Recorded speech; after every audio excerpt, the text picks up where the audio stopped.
जय हिंद दोस्तों, थंबनेल से आपको पता चल गया है कि यह वीडियो किससे रिलेटेड है। जी हाँ, यह video SSC GD detailed medical examination 2025 से रिलेटेड है। इसमें हम जानेंगे कि जब हम एसएससी जीडी मेडिकल के लिए बुलाया जाएगा तो हमें क्या-क्या उसमें मेडिकल एग्जाम में करवाया जाएगा, ठीक है? जैसा कि इसमें लिखा गया है, during the detailed medical examination DME candidate undergo a thorough health checkup conducted by a medical board of the respective Central Armed Police Force (CAPF). The following checks are performed during this examination. इसमें लिखा गया है कि जो medical board है, CAPF का जो medical board है, वो आपका क्या करेगा, एग्जामिनेशन करेगा, मेडिकल एग्जामिनेशन करवाएगा, डिटेल मेडिकल एग्जामिनेशन करवाएगा। उसमें सबसे पहले आता है विजन टेस्ट। विजन टेस्ट यानी डिस्टेंट विजन, जो दूर की, जो आँख आँख का जो दूर से दिखाई देता है कम से कम 20 फीट। अगर जिनका जिनका अभी तक मेडिकल नहीं हुआ है तो डिस्टेंट विजन कैसे चेक करते हैं, जैसा कि आप स्क्रीन पे देख पा रहे हैं कि ये है डिस्टेंट विजन का चित्र। आप इस तरह का अपना घर में अभी एक चार्ट पेपर उसको प्रिंट करके आप उसे प्रैक्टिस कीजिए और देखिए कि क्या सबसे छोटा वाला जो लेटर है वो हमें दिखाई दे रहा है। अगर एक आँख बंद करके और फिर दूसरा आँख ऐसे बंद करके अगर दोनों आँखों से सबसे छोटा वाला दिखाई दे रहा है, दूरी आपको 20 फीट रखना है, उसको किसी दीवार में चिपका के रखना है और घर में देखना। अगर देख पा रहे हो तो सोचिए आपका डिस्टेंट विजन 6/6 है। अगर नहीं देख पा रहे हो तो फिर कुछ प्रॉब्लम है। अगर समय है तो आप उसको सही कर लीजिए। फिर है 1 eye and 6/9 in the other without correction. और ये जो चेक करना है आपको बिना ग्लास लगाए हुए। अगर ठीक है, आगे बढ़ते हैं। Near vision N6 is 1 eye and N9 is the other. फिर एक आपको एक कॉपी दे दिया जाता है। कॉपी में बहुत छोटे-छोटे अक्षरों में कुछ लिखे हुए रहते हैं। उसको आपको 25 सेंटीमीटर जो नियरेस्ट हमारा जो होता है आँखों को साफ पढ़ने के लिए, उतना एक कॉपी दे दिया जाता है। उसमें छोटे-छोटे अक्षर रहते हैं, उसको आपको पढ़ना है। वो है नियर विज़न, यानी सामने की वस्तुओं को स्पष्ट दिखाई देने के लिए फिर आपको कॉपी देगा, उसको पढ़ना है। अगर वो पढ़ पाते हैं तो सोच लीजिए आपका नियर विज़न भी सही है। जैसे फिर अगला आता है हियरिंग टेस्ट, यानी कानों का टेस्ट। कानों का टेस्ट की बात की जाए तो कानों में क्या है कि एक प्रकार का एक मशीन डाला जाता है। एक मशीन डाल के उसमें चेक किया जाता है कि कहीं कानों में कोई सूजन या कोई डिजीज, ठीक है, या कोई कान के पर्दे फट गए हों, उस चीज़ का चेक किया जाता है। जैसा कि आप दिए गए स्क्रीन में देख सकते हो। इस तरह से कानों में एक मशीन डालकर उसको चेक किया जाता है। और फिर एक सामने से एक मेटल का कुछ बना हुआ रहता है, उसको कानों के सामने ले जाके हिलाते हैं और फिर उसको पूछा जाता है कि क्या आपको इसकी आवाज़ यानी ध्वनि की आवाज़ आपको सुनाई दी? अगर सुनाई दिया तो ठीक है और नहीं सुनाई दिया तो 1-2 चांस और मिलते हैं, ठीक है? उसको आपको ध्यान से सुनना है और बताना है कि हाँ, सुनाई दिया। कभी-कभी क्या होते हैं, डॉक्टर उनको कोई कंपन नहीं करवाते हैं, उस चीज़ का एक कंपन करने से ध्वनि निकलता है। तो कभी-कभी क्या करते हैं वो डॉक्टर, कुछ नहीं करते हैं, फिर आपको बताते हैं, पूछते हैं कि आपको कौन-सा कान में सुनाई दिया? अगर नहीं कुछ वाइब्रेशन सुनाई देता है तो आपको नहीं बोलना है, अगर सुनाई देता है, जेन्युइन सुनाई देता है, तो आपको उससे वो पूछेगा कि लेफ्ट में सुनाई दिया या राइट में सुनाई दिया, वो आपको पक्का बताना है। आगे बढ़ते हैं डेंटल हेल्थ।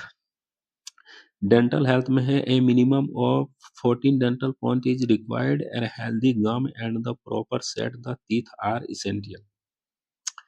इसमें लिखा है कि जैसे 14 दाँत कम से कम क्या है, ठीक होने चाहिए और जो दाँत होने चाहिए वो सही होने चाहिए और जिस आकार में होना चाहिए उसी आकार में प्रॉपर बैठा हुआ होना चाहिए। कभी-कभी क्या होता है किसी का दाँत जैसा कि आप स्क्रीन में देख सकते हो, एक तरफ है अच्छे वाले दाँत और एक तरफ है खराब वाले दाँत।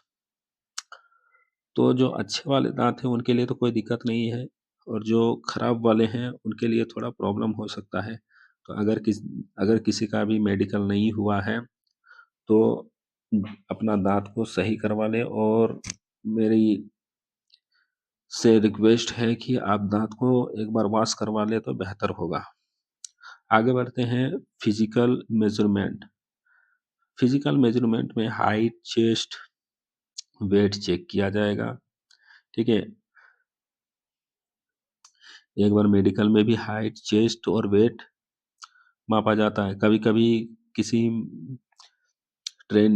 किसी सेंटर में ऐसा पाया गया है कि वेट में भी किसी को री-मेडिकल दे दिया गया है, तो आप अपना वेट का भी प्रॉपर ध्यान रखिएगा।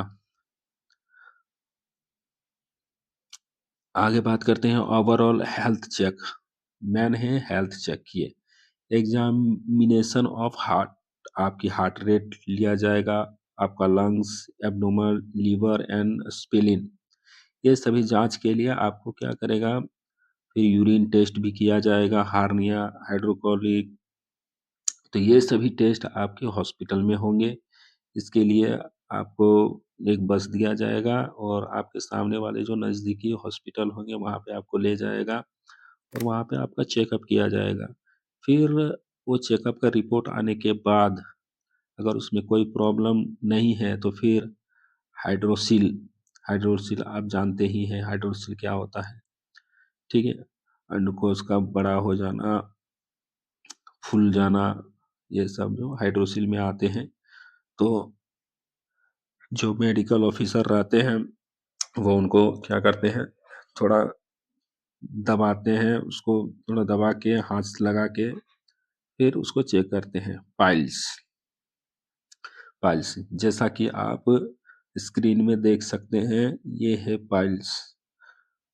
जिनका भी पाइल्स है भाई उनका तो आप सोच लीजिए कि री-मेडिकल मिलना ही मिलना है। क्योंकि ये सबसे बारीकी से देखा जाने वाला एग्ज़ामिनेशन है मेडिकल एग्ज़ामिनेशन में। दूसरा जो पॉइंट बनाता है, सबसे सबसे ज़्यादा पॉइंट बनता है पाइल्स का और उसके बाद आता है वेरिकोज वेन्स का। सबसे ज़्यादा पॉइंट बनता है वेरिकोज वेन्स का।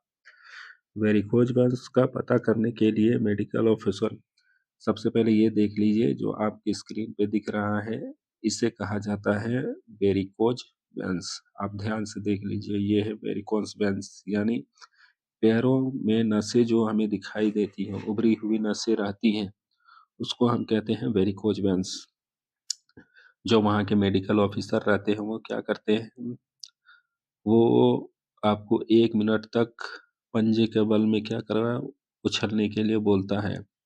उछलने के बाद अगर आपका वेन्स अगर पैरों के पीछे दिखाई दे या कहीं पर भी उभरा हुआ दिखाई दे, तो वो लिख देते हैं कि ये वेरिकोज वेन्स है, ठीक है? फिर आप आरएमई के लिए चले जाते हो। तो ध्यान रखना है कि जब उछलने के लिए बोलें तो ज़्यादा ना उछलें, हल्का-सा नॉर्मल उछलें, शरीर को उछलाएँ, पैरों को ना उछलें। पैरों को ज़मीन पर ही रखें, हल्का-सा उछलाएँ, थोड़ा-सा अपना प्रेज़ेंट ऑफ माइंड स्विच करें तो आप बच जाओगे। और सबसे ज़्यादा पॉइंट बनते हैं नौकनी। नौकनी की बात करें तो आप नौकनी आप स्क्रीन पे चल रहे हैं, देख सकते हैं। एक नॉर्मल पैर कैसा होता है और एक नौकनी, एक बो लेग जो होता है, बो लेग वो कैसा होता है। आप जैसा कि आप स्क्रीन पर देख सकते हैं। तो इसे भी एक्सरसाइज के द्वारा ठीक कर सकते हैं और अपना प्रेज़ेंट ऑफ माइंड्स को थोड़ा यूज़ करना है मेडिकल में। तो जब नौकनी चेक किया जाता है तो दोनों एड़ियों को सटा के रखना है और दोनों के घुटने आपस में नहीं सटने चाहिए। तो क्या है, थोड़ा अपने पैरों को प्रेस करके बाहर की तरफ खींच के रखना है। ऐसा खींच के रखना है कि आपको चेहरे में उसका कोई मतलब प्रेशर पता ना चले, ताकि मेडिकल ऑफिसर को ये ना लगे कि ये प्रेशर से बाहर की तरफ खींच के रखा है। वो आपके ऊपर है। और बाकी जो दूसरा, तीसरा, चौथा ऐसा पॉइंट बनता है, जो है सबसे ज़्यादा टैटू का। आपने अगर कहीं पे टैटू ले रखा है, तो भाई इसका तो मुश्किल है कि आपको क्वालीफाई किया जाएगा।